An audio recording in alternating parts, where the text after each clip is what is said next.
Welcome back. My name is Eden Izora, and this is our ASMR podcast.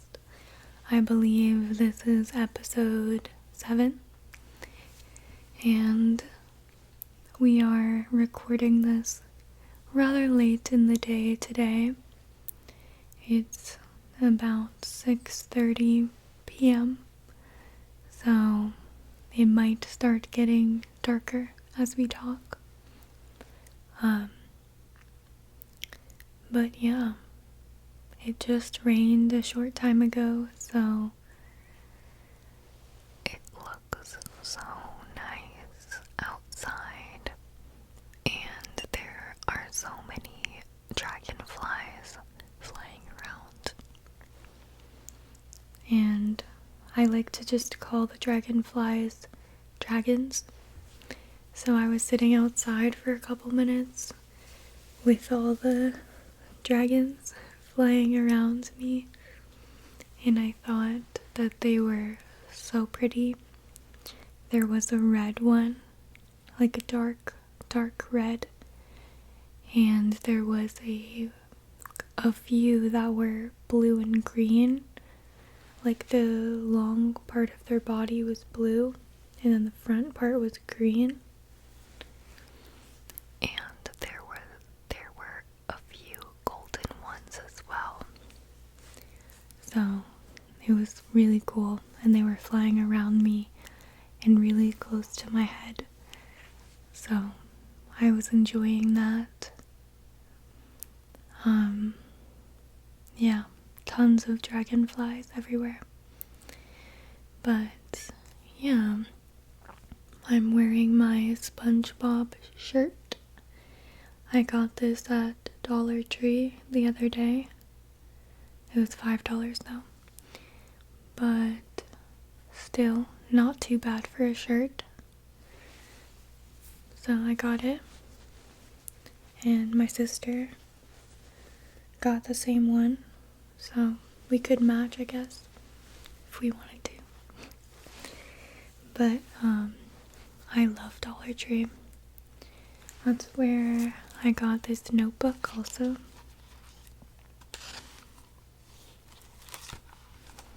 Pink.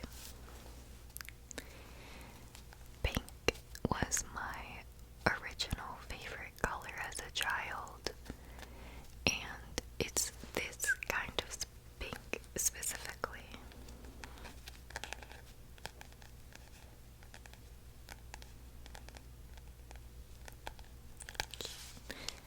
I got this notebook like a couple days ago. And well, I went with my mom and my sister to Dollar Tree, and my mom bought it for me.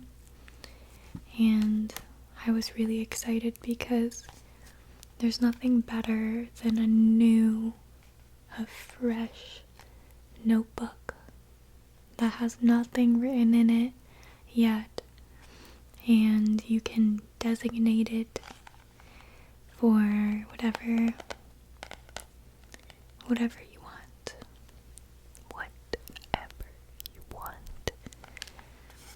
And so far it's kind of been a miscellaneous notebook.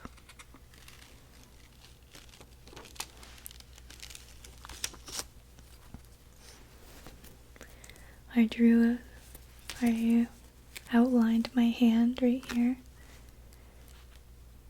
and then wrote, "I love you, Eden," right here, as like a little message from my higher self. So that's cool. And I did some intuitive writing right here, which basically what that is where you just sit outside or inside with a piece of paper and a pen, and you just write down whatever pops into your head without overthinking it. It might be an image or a letter or a word, and you just keep writing down whatever pops into your head.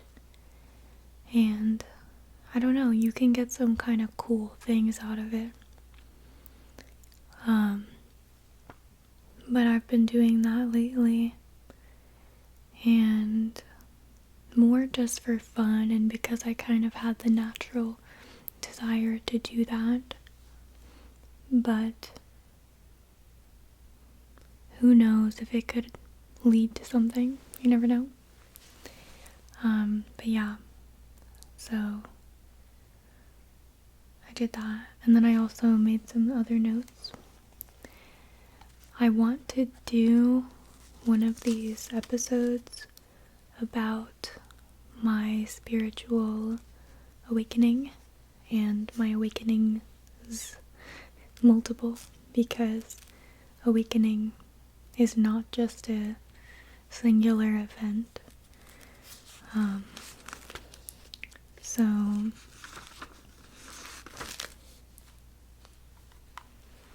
I think I'm going to do that for our next episode. I was going to do that today for this episode, but I don't know, I wasn't ready because there's like a whole story behind it, and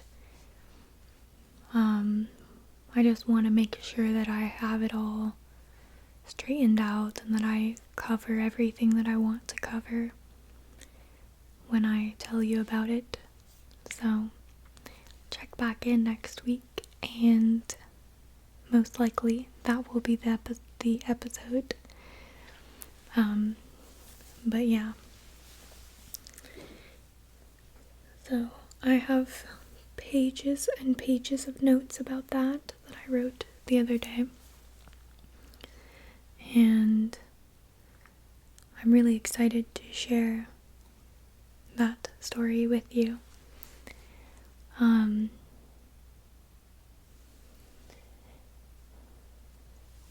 Now, 2 days ago, I read a new book that I can't believe that I hadn't read it before. I've heard about it a lot. It's a very popular book, and a lot of people have suggested that I read it before, but I never did till now. It's called The 4 Agreements, and it actually was a very small book. I mean, smaller than usual, like the standard size, and it's only 138 pages, which is pretty short for compared to like standard. And so 2 days ago, I just felt the urge to read it, and once I started, I didn't stop. I mean, I did get up and take breaks a couple times, but I read it all, in that one kind of session, and it was such a good book. Basically, it gives you 4 kind of, they call it agreements, but it's kind of like rules that you live by for yourself. And these are all things that I feel like most people already know. Like, they know that these things are good to do, but the way it's presented in the book is just so concise, and I liked it. So I'll tell you what the 4 things are. The first one is be impeccable.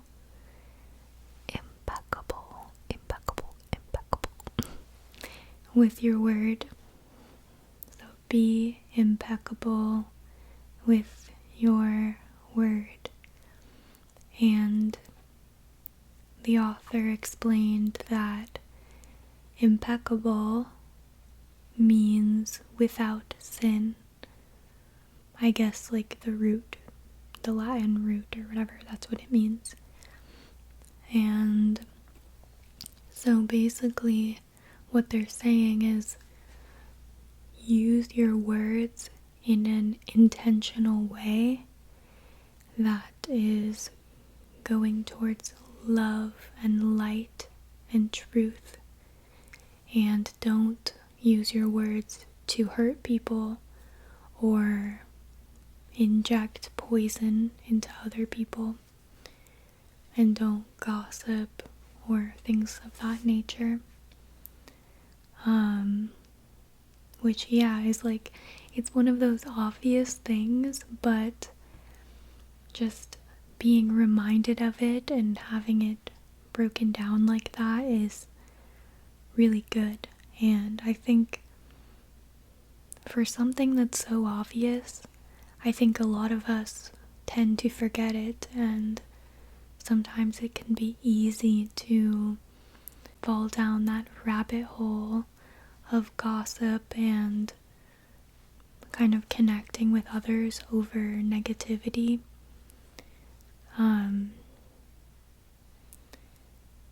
So it's really, really good to know and think about and internalize and put into action.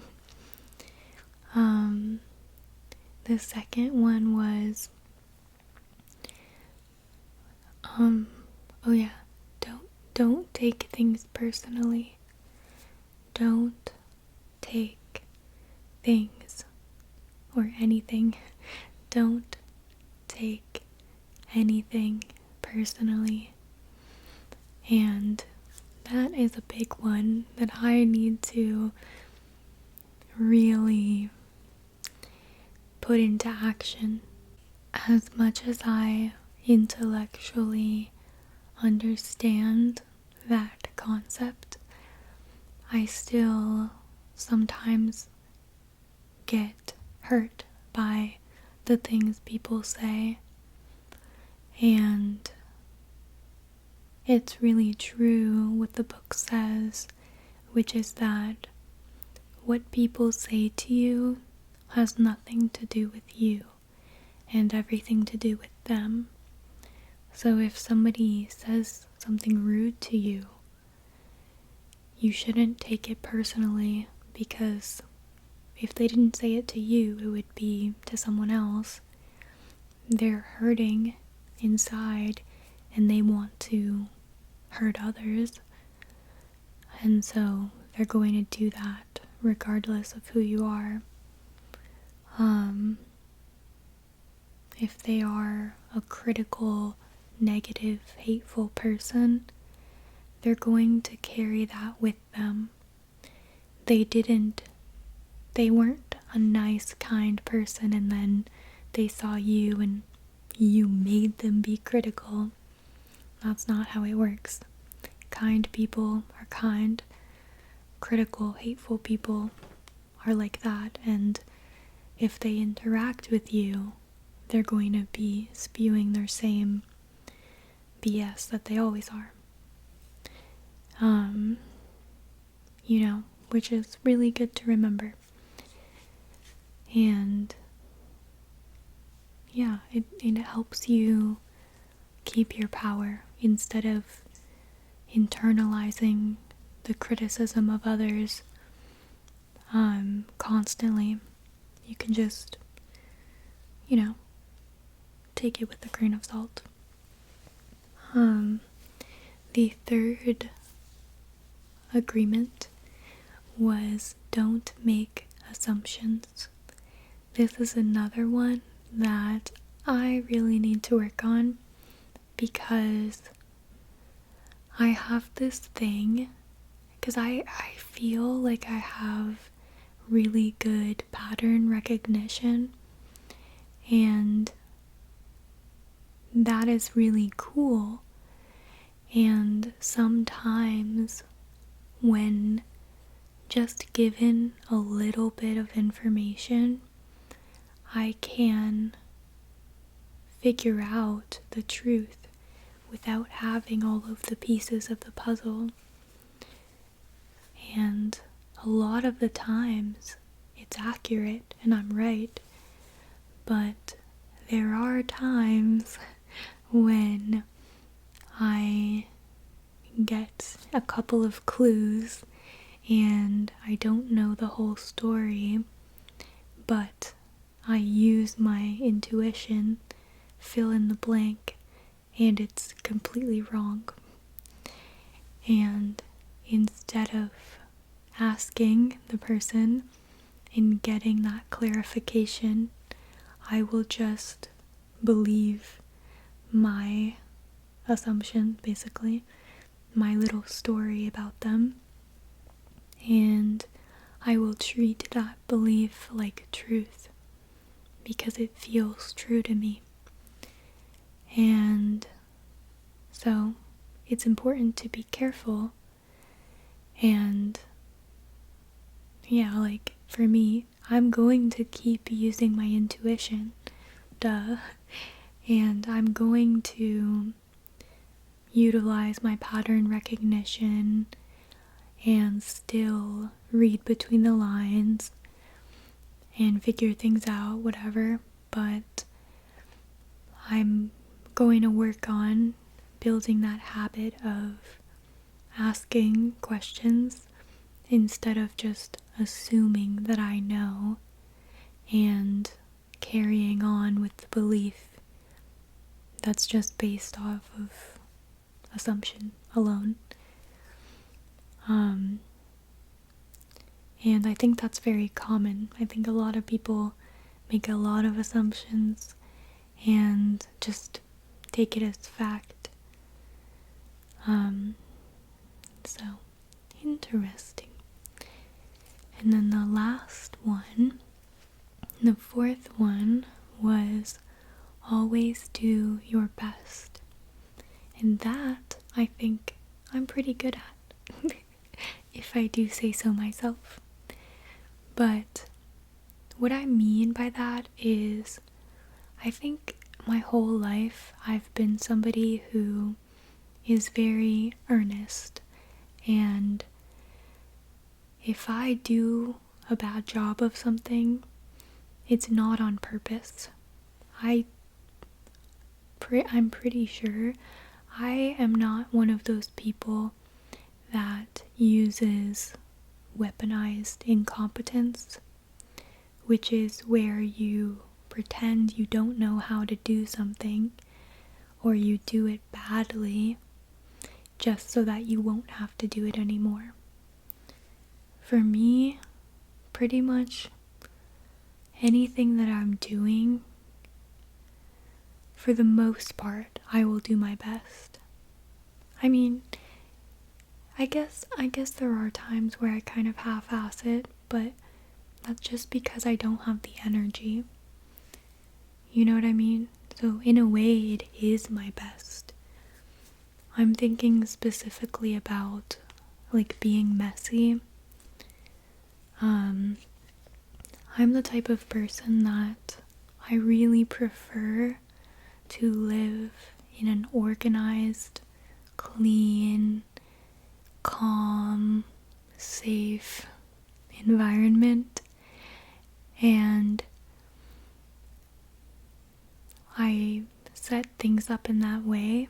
However, I also get drained sometimes, and if I don't have the energy, I will just throw my clothes in the closet in a messy way, and I will, go days without making my bed. Like, it's not made right now. I don't know if you can tell, but stuff like that. Someone could say I'm not doing my best in those moments, and maybe that's valid, but I feel like I'm doing my best. And I saw that a lot when I worked, because one of my first jobs, I was 16, I worked at Wendy's for almost a year, and I saw a lot of different styles of work, and a lot of people didn't give a fuck about it because, it's fast food, whatever. And the truth was, you didn't have to try your best. You wouldn't get fired if you didn't. Pretty much nobody got fired. Even people that were stealing didn't get fired. So, if you wanted to come to work high, be rude to customers, go on your phone while, you're talking to customers, you could do that if you wanted to, and nothing would happen. And so a lot of people did do that. But for me, I did not. I always, did my best. I was friendly. I treated that job the same as I did any job. Because I didn't need a manager to tell me that I have to do my best or I'm gonna get fired. That just was kind of my innate vibe, I'm not gonna go work anywhere and do a bad job. Or if I do a bad job, it's because, maybe I'm just not good enough at whatever it is. But yeah, so I think out of the 4 rules or agreements, the 4th one, I think it's already kind of integrated into my lifestyle. The first one, the one about being impeccable with your word, that's one that I've really struggled with, especially a couple years ago when I used to go in person to work, because I would want to be friends with people, but the way that it seemed like everybody connected was through gossiping. So I definitely have partaken in my fair share of gossiping. So that is not something that I am proud of, and I think nowadays I do it a lot less. Definitely not in a malicious way, as far as I know. But yeah, I don't know. I kind of prefer to have the mentality of don't say anything about someone that you wouldn't be able to back up to their face. Like if they heard about what you said from someone else and then went to talk to you about it, would you be able to say, yeah, that's right, that's how I feel? Or would you be apologizing and saying, lying, saying, that's not what I said, and trying to twist it so you don't look like an asshole? If you are saying things about others that if they found out you'd have to react like that, maybe that's something to think about, and that's something that I think about now, and I try not to engage in that. And another part of that is the author talked about it in the chapter, about speaking kindly to yourself as well. Because I think a lot of times people are really hard on themselves, and hurting yourself is just as wrong as hurting anyone else. Because you are someone too. And so if you are judging yourself and bullying yourself, then that's the same as if you did that to someone else. It's wrong, it's not good, and you deserve better than that. And that's something for me that I've been working on for a long time, and honestly nowadays I think I'm at a much healthier place with that, and I have a better, loving relationship with myself. And yeah, we already talked about not taking things personally, and yeah, for me, that's something I need to work on with like romantic connections, because sometimes I will have a connection and maybe the other person is emotionally unavailable or avoidant, and it's hard to not feel like it's personal, you know?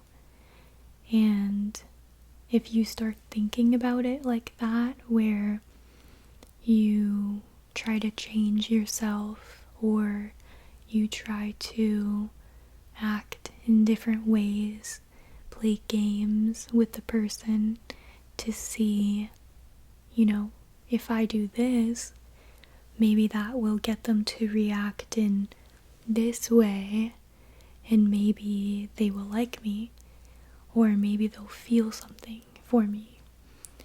And that is incorrect, because no matter what you do, somebody who is emotionally unavailable and avoidant, they're not going to change just because you're doing all these crazy things.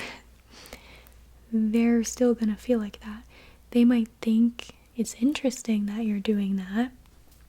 They might find it fun or toxic and exciting, but they're not going to suddenly become emotionally available just because you have played the game just right. That's not how it works. And so, I think that's good to remember. But yeah. And then we already talked about the not making assumptions one as well. Which, yeah, that's something I really got to work on. But the antidote for that is asking questions. So yeah, if you're confused about something and you're imagining this whole dramatic story or whatever, you can just text the person or call them or walk up to them and say, you know, hey, I was wondering about this. Can you tell me the truth? Or can you tell me your side of it? And then you'll know. And also, I think you'll know whether they're lying. Because for me, I feel like I have a really good innate lie detector, where if somebody's lying to me, it might as well be painted across their head, like it's so obvious. So, not always, but usually, like, if I ask directly, I'll get my answer, whether it's from them telling me or from another way. But yeah,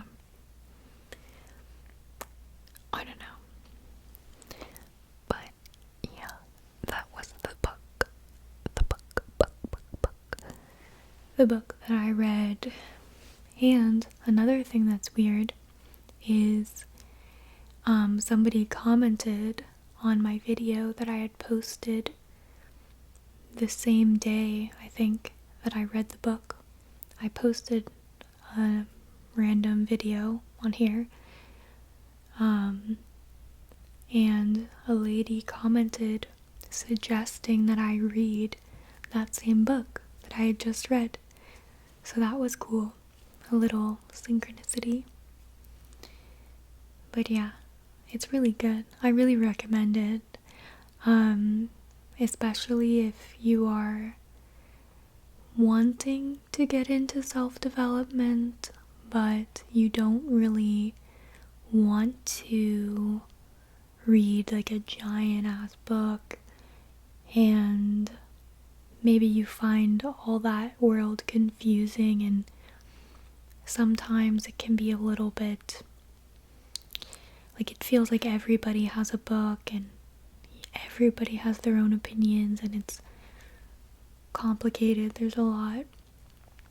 I'd recommend The Four Agreements because it's just so simple and easy to understand. I kind of want to buy like a couple copies of it so that way, I don't know if that's weird, I kind of want to just randomly give it to people, like how Christians do with Bibles.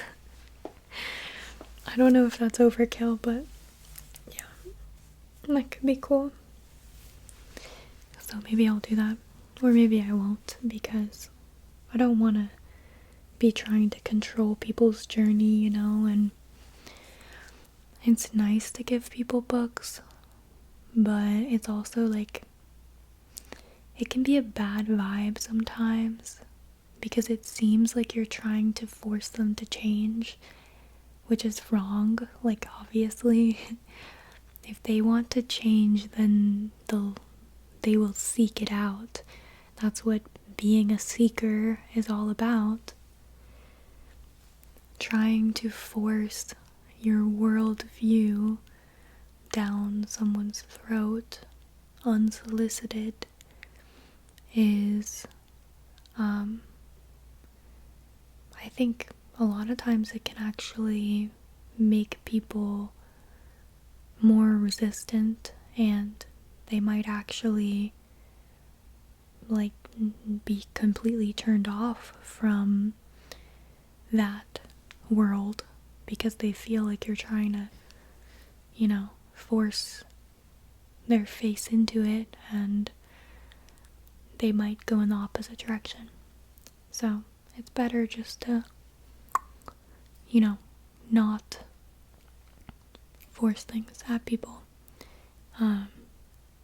which is hard when you're passionate, and especially for me, because doing self-development and subsequently spirituality, spiritual awakening, all of that stuff really positively impacted every aspect of my life. And so it's hard when people you love are seemingly struggling and you feel like you have the answer, but that's not true. Everybody has their own journey, and you have to trust, you have to believe in them, believe that they will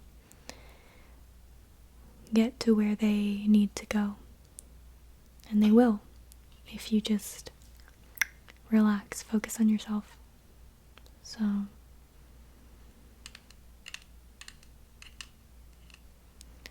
yeah, that's really the key to everything, is returning to your frame and focusing on life through your eyes and your perspective. Doing this reminds me of when I was little.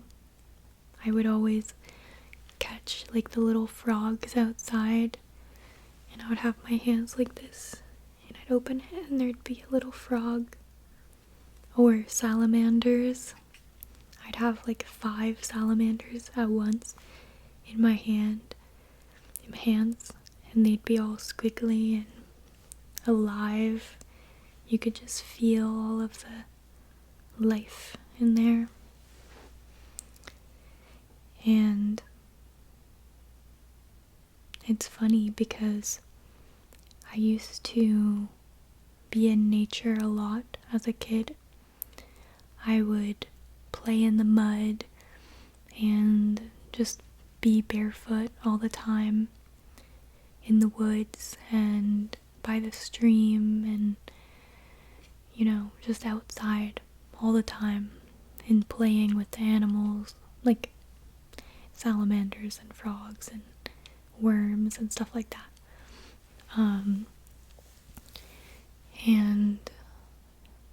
But when I got older, also because I moved to Florida and the nature is a little different, because I used to live in New Hampshire when I was a kid.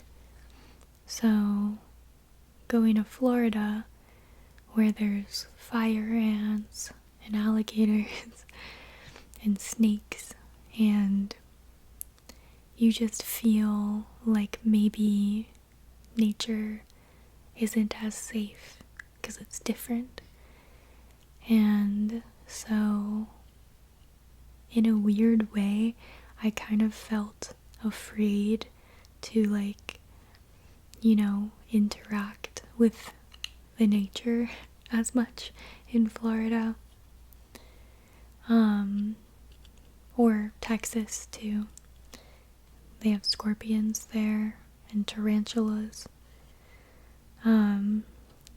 But lately I have gotten over that fear, and I just lay outside on the grass and I let the ants go over me, because there's so many ants, a million ants, and it still grosses me out, but I won't squish them. I'll just gently brush them off. And I let a bee crawl on me a couple weeks ago, and that was exhilarating. But it just felt like more returning back to my real natural self, which is comfortable with the dirt and the grass and the frogs and the lizards and the spiders, so, and ants. So it's been that same pattern of flipping the fear into love, and where before I would see a spider and I would feel fear, now I still get that fear at the beginning, which is good for safety reasons, but then once I know that I'm safe, I can appreciate it and love it and see it the same as I see Lexi, my dog, which is just so pure, and there's no bad intentions. There's not really any intentions, they're just existing. Like a frog, like a tree, like the grass. And I'm trying to learn to extend that same feeling towards other humans. And I think I'm succeeding, but sometimes I go back. But yeah, other humans are the same. First you want to make sure that you're safe. You don't want to be risky and just trust everyone and get in bad situations. But I think it's good to see other humans in their purest form as expressions of love and the light, just like a frog, just like Lexi, just like a spider, or a tree, or a dragonfly. Neither good nor bad, just existing, and because of that, they are perfect. And that includes you. So, yeah. I don't know.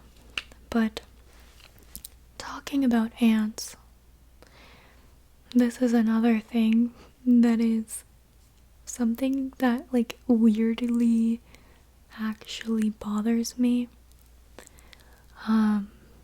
It's about killing ants, by the way.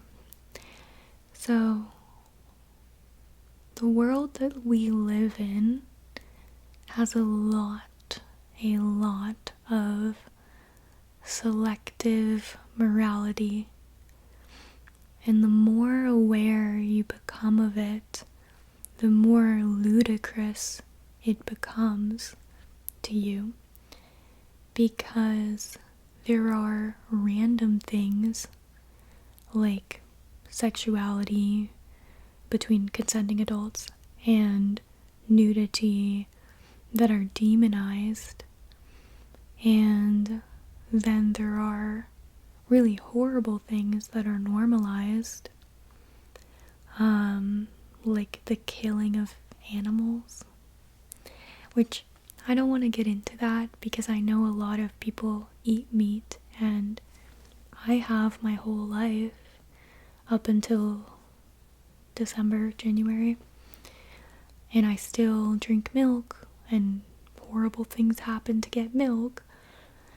But it's like, I know a lot of people don't want to think about it because once you think about it, you have that guilt and that kind of cognitive dissonance where you lie to yourself and pretend like, but it's normal, we have to survive. But you know that's not true, so you feel bad. Like, I don't even want to talk about it right now because I don't want you to feel like I'm attacking you or anything, because I'm not. A lot of people eat meat, it's fine. A lot of people drink milk. A lot of people order clothes from Shein, including me. A lot of people have iPhones and buy stuff from corrupted companies that, have factories with kids in them overseas. Like, we all do horrible things every day, in that way. And for me, another way that I do horrible things is by killing ants. Because nowadays I would never kill an ant outside on purpose, because why would I? That's really mean and random, and it's like violence for no reason. But inside, if I see ants, I put out some poison, and it's one of those things that it doesn't have an answer. You just have to make those choices for yourself, and you get to draw those arbitrary lines in the sand where you allow yourself to feel guilty or you don't. And it's the same thing as eating meat and participating in anything that has kind of violent or exploitative stuff connected to it. It's like, where do you draw the line? And do you allow others to draw that line for you? And I think that's why for me, it's like really dumb and stupid and annoying when people try to demonize the few things that are completely fine and not hurting anyone, but then they turn a blind eye to the actual horrifying stuff that's going on.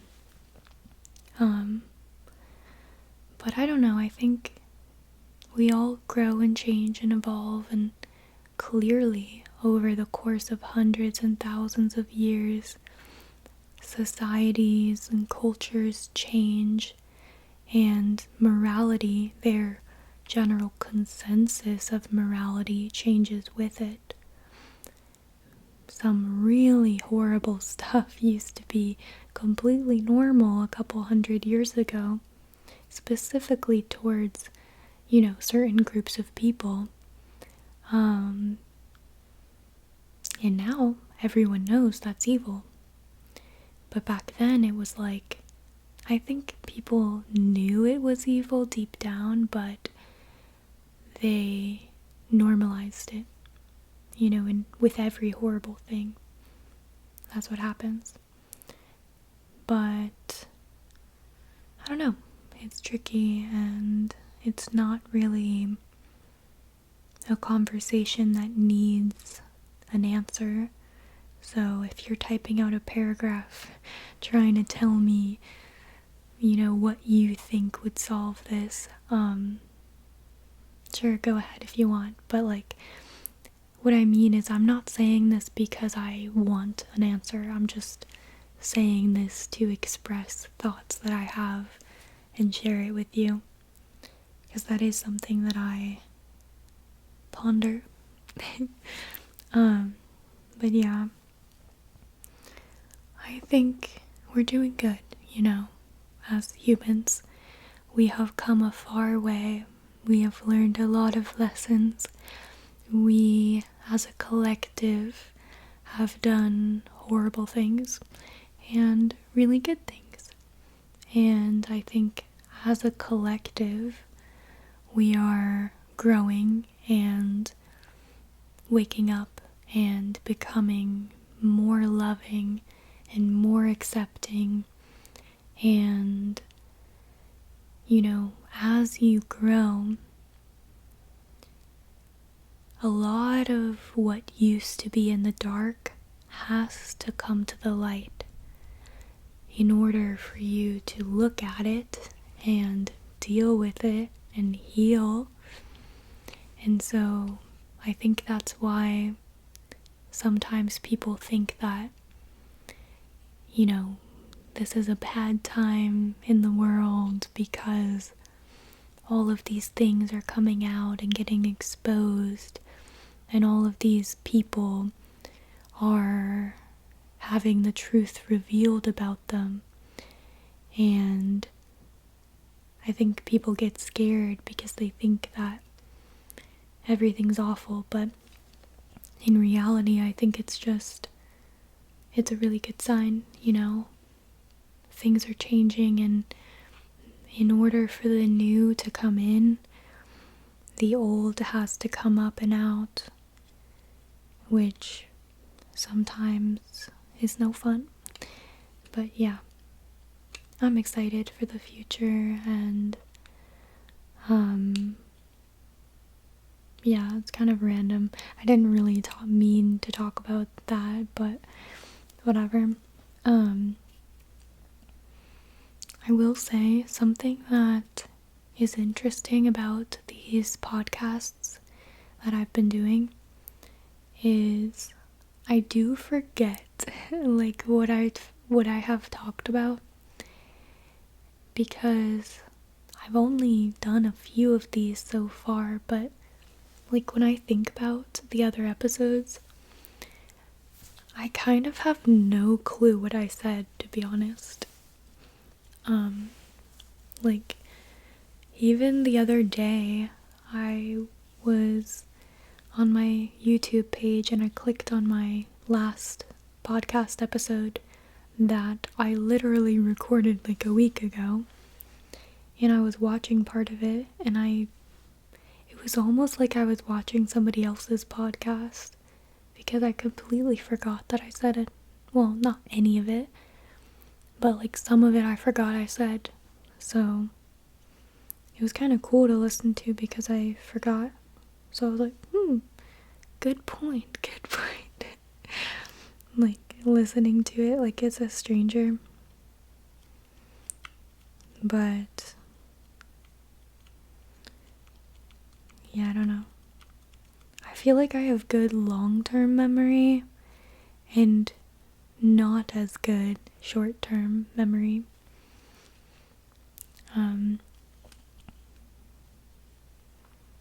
But my long-term memory is pretty good.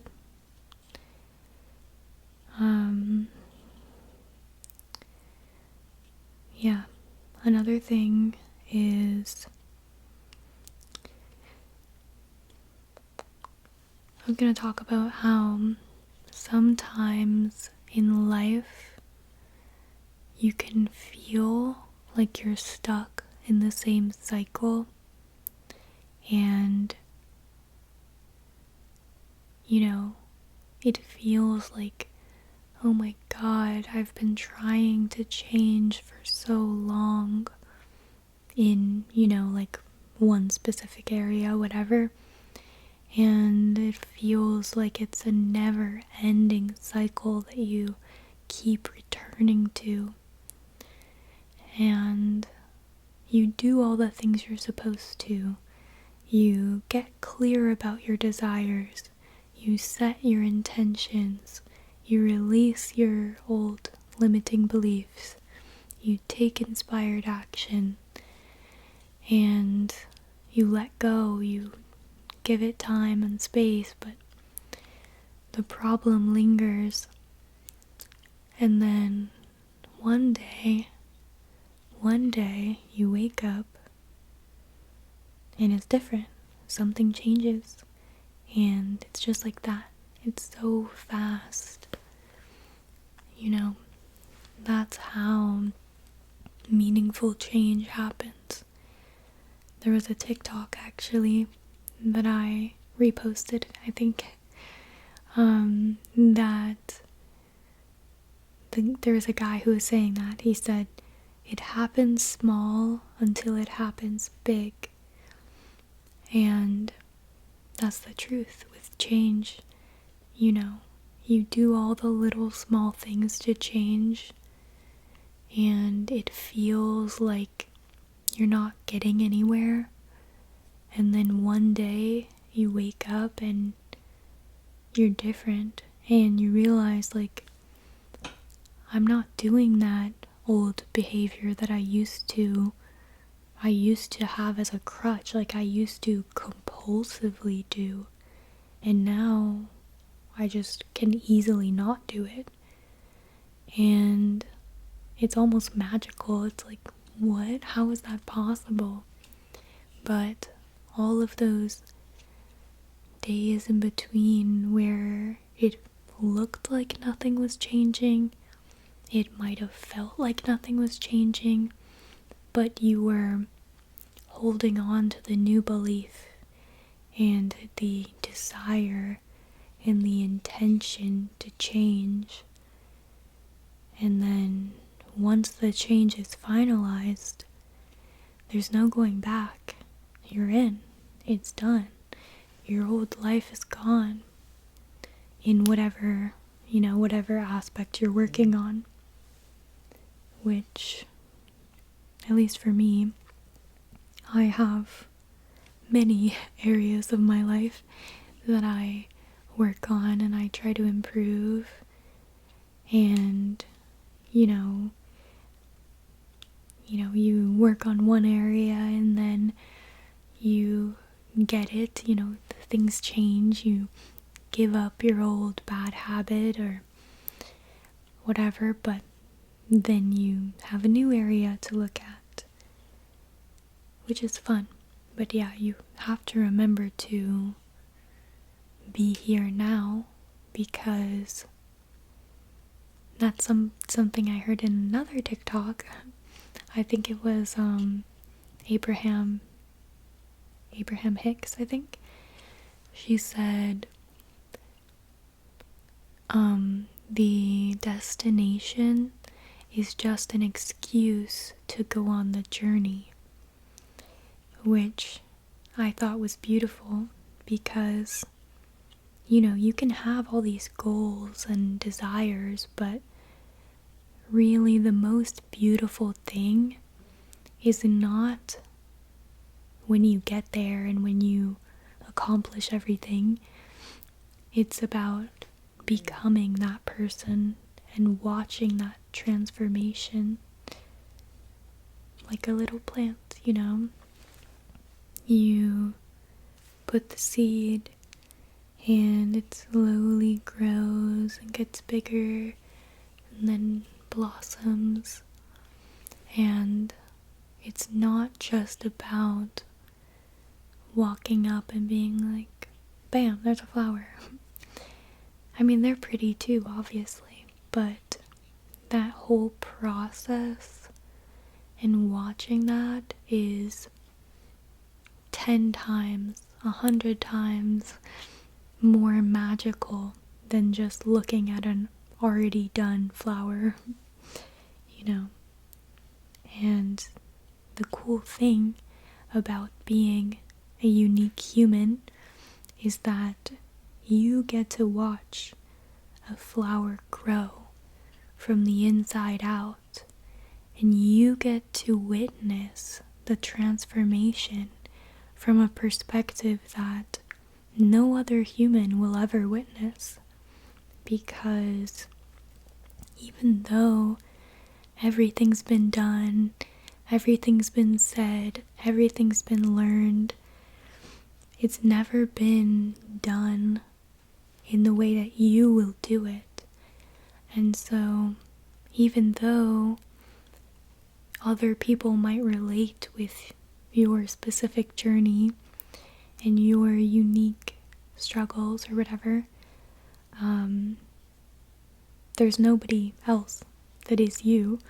And so I feel like sometimes it's sad, or it can feel lonely to know that no matter how much you try to share your journey with other people, they'll never know. Like, they'll never really know how it felt. And that can feel sad, emotional, very alone. But it also can make you feel very special, because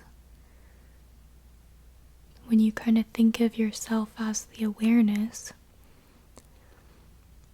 then you get to realize that you have a front seat to this human's transformation, and you get to experience it. And that's literally your only job. The only thing that you're here to do is to watch your human. And I don't know if you know what I mean, but if you know, you know. And if you don't, then I apologize for sounding crazy, but it's true, And maybe we'll talk about that more in next episode, if I do make that be about spiritual awakening, which I really want to talk about because it's kind of the biggest thing. It encompasses everything. It touches every aspect of my life. And also, the word spirituality means so many different things to different people, and it has stereotypes and religions and people attached to the word. So when somebody talks about spirituality, it's hard to know what they specifically mean. And so I thought it would be cool to kind of chronologically go through my personal journey and kind of talk about the different little realizations or awakenings that I experienced, and maybe give you a better idea of what that looked like for me. And maybe you will relate, and maybe you won't. And either way, I think it will be cool, but I just don't know if I'm ready for that, because I don't want to mess it up and, miss an important part, or misspeak, misrepresent my journey in a way that, I just want people to, I wish that I could upload just my entire life from my eyes, from my perspective, for other people to watch, because it was very interesting, but I think sometimes it's hard to put into words and in a way that doesn't sound crazy. So I'm gonna try to explain it in a way that is watchable and interesting. But for me, that's one of my desires, is to share and connect through others in that kind of, just real way, I guess. But anyways, this has been kind of a random episode. To be honest, when I started, I wasn't sure where I was gonna go with this. But I didn't want to say that, because then you might not watch. But the people who didn't watch are already gone, so that's fine. But yeah, kind of random. Don't be mad at me if you're not vegetarian. Trust me, I get it. And yeah, I love you. And I will see you soon, hopefully. And yeah, I hope you're having a really good day. Maybe go outside, put your toes in some dirt. Be nice to yourself. You are the only one that will understand you, or has the capacity to fully understand you. So make sure you are extending that love and understanding for yourself, because that is quite literally your main responsibility, is to be in charge of your cute little human that is you. So anyways, talk to you later.